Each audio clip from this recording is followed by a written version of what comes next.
ನಿಮ್ಮ X girl friend photo ಹಾಕ್ಬಿಟ್ಟು ಅದೊಂದು ದೊಡ್ಡ ಒಂದು ಇಶ್ಯೂ ಕ್ರಿಯೇಟ್ ಮಾಡಿ ಎಲ್ಲೋ ಒಂದ್ ಕಡೆ ಒಳ್ಳೆ ಫೀಲ್ ಅಲ್ಲಿ ಇರ್ತೀರಾ, ಗುಡ್ ಮೂಡ್ ಅಲ್ಲಿ ಇರ್ತೀರಾ, ಈ ತರದ್ ಒಂದಿಷ್ಟು ನ್ಯೂಸ್ ಗಳು ಹೊರಗೆ ಬಂದ್ಬಿಡುತ್ತೆ. ಏನ್ ತೊಂದರೆ ಇಲ್ಲ ಮೇಡಮ್, ಮಾಡೋರು ಯಾರು ಅಂತ ನನಗೆ ಗೊತ್ತು, ಮಾಡಿರೋದು ಯಾರು ಅಂತ ನನಗೆ ಗೊತ್ತು.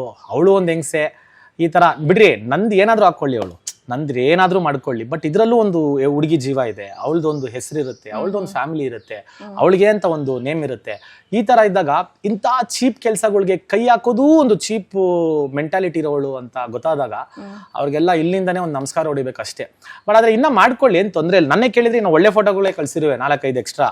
ಬಟ್ ಆದ್ರೆ ಪ್ರಾಬ್ಲಮ್ ಏನಾಗೋಯ್ತು ಅಂದ್ರೆ ಇನ್ನೊಂದು ಹುಡುಗಿ ಇದ್ದಾಳಲ್ಲ, ಅವಳದು ಒಂದು ಲೈಫ್ ಇರುತ್ತೆ. ಸೊ ಈ ತರ ಮಾಡೋದು ಎಷ್ಟು ಮಟ್ಟಿಗೆ ಸರಿ ಅಂತ ಅವ್ರವರೇ ತಿಳ್ಕೊಬೇಕು. ನಾನು ಅದನ್ನೇ ಹೇಳ್ತಾರದು, ನಂದು ಒಂದು ಚೂರು ನನ್ಗೆ ತಲೆನೋವೇ ಇಲ್ಲ, ಇನ್ನ ಮಾಡ್ಕೊಳ್ಳಿ, ನಾನು ಸಪ್ರೇಟಾ, ನಾನು ಮಾಡ್ಕೊಳ್ಳಿ, ತೊಂದರೆ ಇಲ್ಲ. ಬಟ್ ಅದ್ರಲ್ಲಿ ಒಂದು ಹುಡುಗಿ ಇರ್ತಾರೆ, ನಮಗೂ ಒಂದು ಫ್ಯಾಮಿಲಿ ಇರುತ್ತೆ, ನಮಗೂ ನಮ್ಮನ್ನ ಇಷ್ಟಪಡೋರು ಆಚೆ 1000 ಜನ ಇರ್ತಾರೆ, ಅವ್ರಿಗೆ ಯಾವ ತರ ಮೆಸೇಜ್ ಆಚೆ ಹೋಗ್ಬೋದು. ಈ ತರ ಎಲ್ಲ ಮಾತಾಡೋದು ಹೇಳೋದು ತಪ್ಪು. ಬಟ್ ನಾವೇನು ಮಾಡಿಲ್ಲ ಅಂತಲ್ಲ, ನಮ್ದು ಹಳೆ ಕಥೆಗಳಿದೆ ಜೀವನದಲ್ಲಿ. ನಾವು ಮನುಷ್ಯರೇ, ನಾವು ದೇವರಲ್ಲ. ದೇವ್ರುಗಳೇ ತಪ್ಪು ಮಾಡೋರು ಎಷ್ಟೋ ಸನ್ನಿವೇಶದಲ್ಲಿ, ಮನುಷ್ಯರಾಗಿ ತಪ್ಪು ಮಾಡೋದ್ರಲ್ಲಿ ಏನು ತಪ್ಪಿಲ್ಲ. ಸೊ ನಾನು ಹೇಳೋದೇನು ಅಂದರೆ, ದಯವಿಟ್ಟು ಯೋಚನೆ ಮಾಡಿ ನಿಮ್ಮ ಜೀವನದಲ್ಲಿ ಮಾಡಿರಿ. ಯಾಕಂದ್ರೆ ನನಗೆ ತಲೆಕೆಟ್ಟ ಆಪೋಸಿಟಾಗಿ ನಿಂತ್ಕೊಂಡೇ ಅಂದರೆ ನಾನು ನಿಮ್ದೆಲ್ಲ ಬಿಚ್ಚಬೇಕಾಗತ್ತೆ, ಆಚೆ ಚೆನ್ನಾಗಿರಲ್ಲ.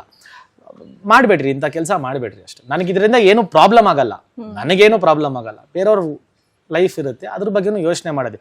ಇದ್ದಿದ್ದೇ ಉಂಟಂತೆ, ಮಾಡಿದ್ದೇ ಸತ್ಯ ಅಂತ ಅದ್ರ ಒಪ್ಕೊಳೋದ್ರೆ ನಾನು ಅದೇನು ತೊಂದರೆ ಇಲ್ಲ. ಬಟ್ ಮಾಡಬೇಡಿ. ನನ್ನ ಕೇಳಿದ್ರೆ ನಾನು ಹೇಳಿರು ಹೌದು ನನ್ಗೆ ಎಕ್ಸಿದ್ದಾರೆ ಅಂತ, ನನಗೆ ಅವರೇ 100 ಜನ, ನಿಮ್ಗೇನು ಅದಕ್ಕೆ ಪ್ರಾಬ್ಲಮ್ ಏನು, ನನ್ನ ಲೈಫು ನನ್ನ ಇಷ್ಟ, ನನಗೆ ಗೊತ್ತದು ಹಿಂಗೆ ಹ್ಯಾಂಡಲ್ ಮಾಡಬೇಕು ಅಂತ. ಬಟ್ ಆದರೆ ಯೋಚನೆ ಎಲ್ಲದೂ ಮಾಡಬೇಕಾಗುತ್ತೆ ಫ್ಯಾಮಿಲಿದು. ನಿಮಗೆ ಸಡನ್ ಆಗಿ ಏನೋ ನನಗೆ ಹೈಪ್ ಸಿಕ್ಬಿಡ್ತು, ನಾನು ಫೇಮಿಗೆ ಬಂದ್ಬಿಟ್ಟಿದ ತಕ್ಷಣ ಈ ಥರ ಕೆಲಸಗಳು ಮಾಡೋದು ತಪ್ಪು. ನಂದಾಗಿದ್ರೆ ಸೋಲಾಗಿದ್ರೆ ಏನಾದರೂ ಮಾಡ್ಕೊಳ್ಳಿ, ಬೇರೆ ಹುಡುಗಿರ ಬಗ್ಗೆ ಪಾಪ ಆ ಥರ ಮಾಡಬಾರ್ದು, ತಪ್ಪದು ತುಂಬ. ಇದೆಲ್ಲದ್ರ ಮಧ್ಯೆ ಎಲ್ಲೋ ಒಂದ್ ಕಡೆ ಅನ್ಸುತ್ತೆ, ಇವಾಗ ನೀವು ಅದನ್ನೆಲ್ಲ ಲೆಕ್ಕಕ್ಕೆ ತಗೊಳ್ಳೋದಿಲ್ಲ, ನೀವು ಅದನ್ನ ಫುಲ್ ಹಿಂಗ್ ಮಾಡ್ಕೊಂಡು ಹೋಗ್ತೀರಾ. ಬಟ್ ನಿಮ್ ಪ್ಲೇಸ್ ಅಲ್ಲಿ ಬೇರೆಯವ್ರು ಇದ್ರಂದ್ರೆ ಅದೆಲ್ಲೋ ಒಂದ್ ಕಡೆ ಫ್ಯಾಮಿಲಿಗೆ ಅಫೆಕ್ಟ್ ಆಗುತ್ತೆ, ಅವ್ರ ಜೊತೆ ಇರೋ ಪಾರ್ಟ್ನರ್ಸ್ಗೆ ಅಫೆಕ್ಟ್ ಆಗುತ್ತೆ. ಸೊ ಎಲ್ಲೋ ಒಂದ್ ಕಡೆ ಫ್ಯಾಮಿಲಿ ರೂನ್ ಆಗುವಂತಹ ಚಾನ್ಸಸ್ ಕೂಡ ಇರುತ್ತೆ. ಇದು ಒಂದು ವ್ಯಕ್ತಿ ಮೇಲೆ ಎಷ್ಟು ದೊಡ್ಡ ಪರಿಣಾಮ ಬೀಳಬಹುದು. ಅದನ್ನೇ ಹೇಳಿದ್ದು ಮೇಡಮ್, ತುಂಬಾ ಚೀಪ್ ಮೆಂಟಾಲಿಟಿ ಇರೋರ್ಗೆ ಏನ್ ಮಾಡಕ್ಕಾಗತ್ತೆ, ಕೀಳಕ್ ಕೆಲಸ ಇಲ್ಲ ಅವ್ರಿಗೆ.